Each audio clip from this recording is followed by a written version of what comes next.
Feeling brave tonight? How brave? Brave enough to do battle with hideous monsters? Brave enough to sneak around dank castles in the dark?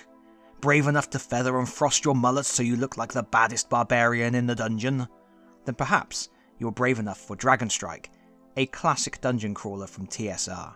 And here, I'm not just using the word classic as a synonym for old and rubbish. Before I begin, let's be clear. I collect old board games. I don't collect them expecting them to make me rich. I collect them because it's my hobby. I particularly enjoy the old thematic games such as Legend of Zagor, Dark World, Hero Quest and the like, and Dragonstrike fits very nicely in that category.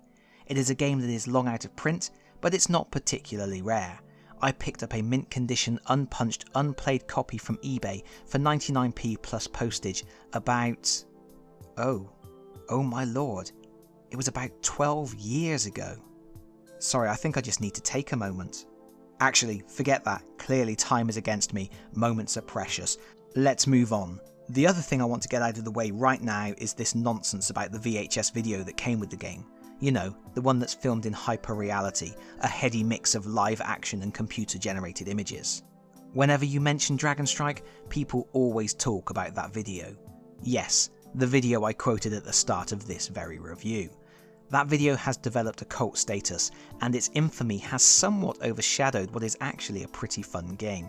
So yes, there's this video starring Darren McBee from American Gladiators as a barbarian. It's rubbish. It's not even so bad it's good, it's just rubbish. People in the comments will tell me I'm wrong, and the video is actually brilliant. But it's rubbish. And it's supposed to teach you how to play, but it's full of stuff you can't really do in the game.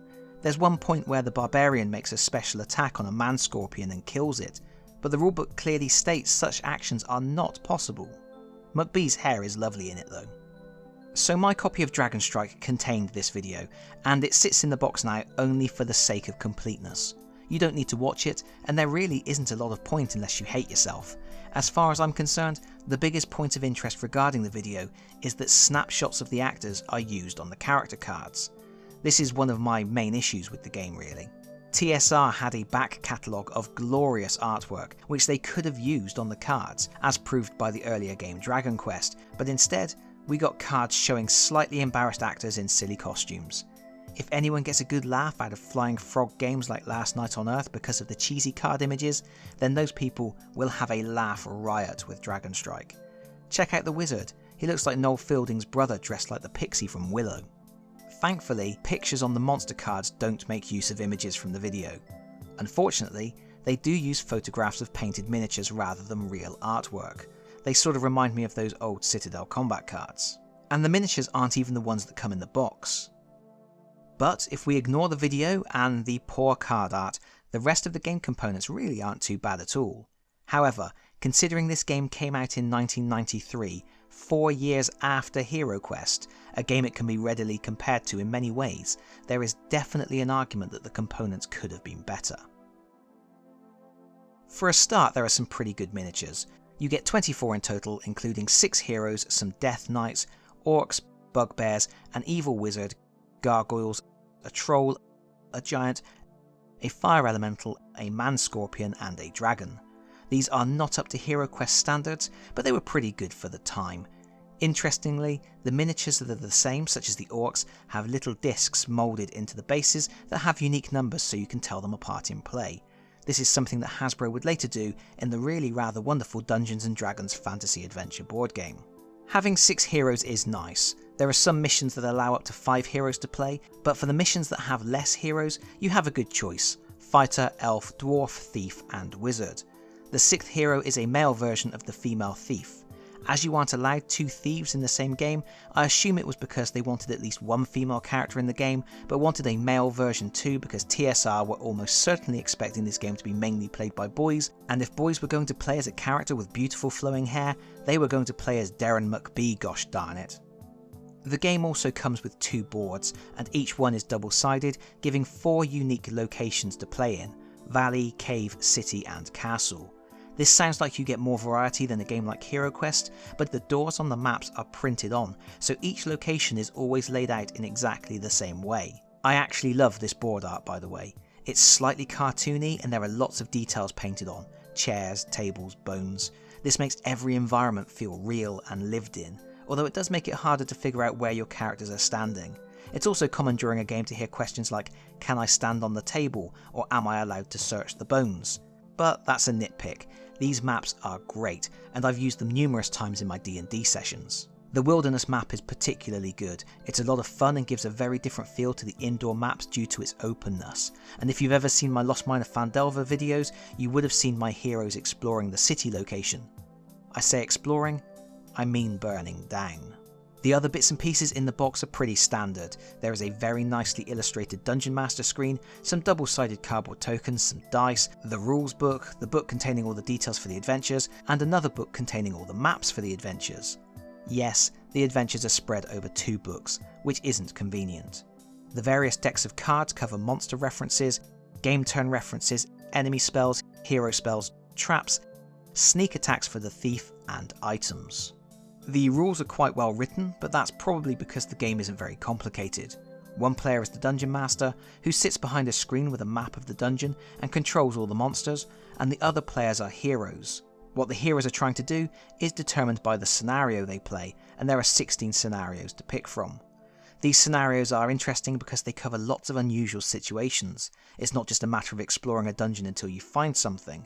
Sometimes you must solve a mystery, sometimes you must protect a carriage transporting a prisoner, sometimes you must ambush a carriage, sometimes you have to escape from a dungeon, sometimes you explore a dungeon until you find something. But it's good variety. There is a real sense you are doing something more important than just kicking down doors and stealing treasure. What makes the scenarios even more interesting is they are used as a way to scale the game. Each scenario has a difficulty level and says how many heroes, and in some cases which ones, should be used. There is nothing stopping you ignoring the guidelines, but it is nice to know that the scenarios have been designed for certain levels of play, and if you only have 1 or 2 friends over for games night, they don't always have to control multiple characters each. There is even a solo mission which is surprisingly well thought out, involving a randomised deck containing monsters and traps that are drawn when you enter certain map locations. In any given scenario, the heroes simply move around the board trying to achieve their goal. They fight, rolling dice, search for traps and treasure, rolling dice, and cast spells, rolling dice. In fact, one of the only things you don't roll dice for is movement. Each hero has a set number of movement points to use. As well as the basic actions, there are 2 unusual actions heroes can take, performing a feat of strength or dexterity, or questioning a monster.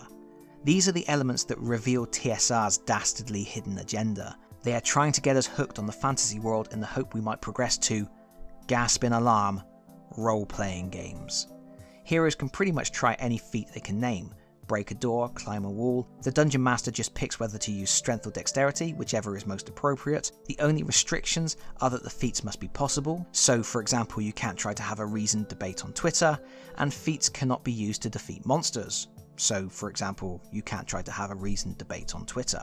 Questioning a monster is quite fun. The heroes get 4 questions and they can ask whatever they want. The scenario book will tell the Dungeon Master if a certain monster has anything worth saying and under what conditions that information would be revealed. If the heroes ask the wrong questions, or the monster has nothing to say, the Dungeon Master just makes something up or makes grunting noises. It's not a very in-depth system, but it is an element of role-playing that ensures Dragonstrike has slightly more going on than other games of a similar nature. But for the most part, this is just a solid, straightforward dungeon crawler that does all the things you would expect a dungeon crawler to do. The only other element of the game that deserves a special mention is the Doom Track, something which is now a familiar device in most dungeon crawlers, but was something lacking from HeroQuest. Each scenario specifies the length of the Doom Track, and each turn it ticks down. When it reaches the bottom, it's not game over, but it might as well be, because at that moment the big dragon appears on the board and the heroes are pretty much doomed. Once the dragon has their scent, heroes need to hurry up and finish the mission. You can also win the game by killing the dragon, but you have more chance of having a reasoned debate on Twitter. Of course, the Dungeon Master wins if all the heroes die, and unlike in a role-playing game, the Dungeon Master really is trying to kill everyone, and quite often will. And that's all there is to it. It's not the greatest game in the world, it's not the prettiest game in the world, but I do think it has some really interesting ideas. I love HeroQuest, but I actually think Dragonstrike has more depth and more going on. Hero Quest obviously had expansions and was easier to kit bash, and while I personally prefer Hero Quest, I wouldn't be surprised by anyone claiming a preference for Dragon Strike out of the two. My copy of Dragon Strike now sits proudly in my vault of out of production games, and there it will stay. It occasionally sees the table, but usually it gets relegated to the shelf because there are other things I would rather dig into. But this game really is very enjoyable and well put together, and it is also another fascinating game that attempted to bridge that gulf between board games and the mysterious world of role-playing games.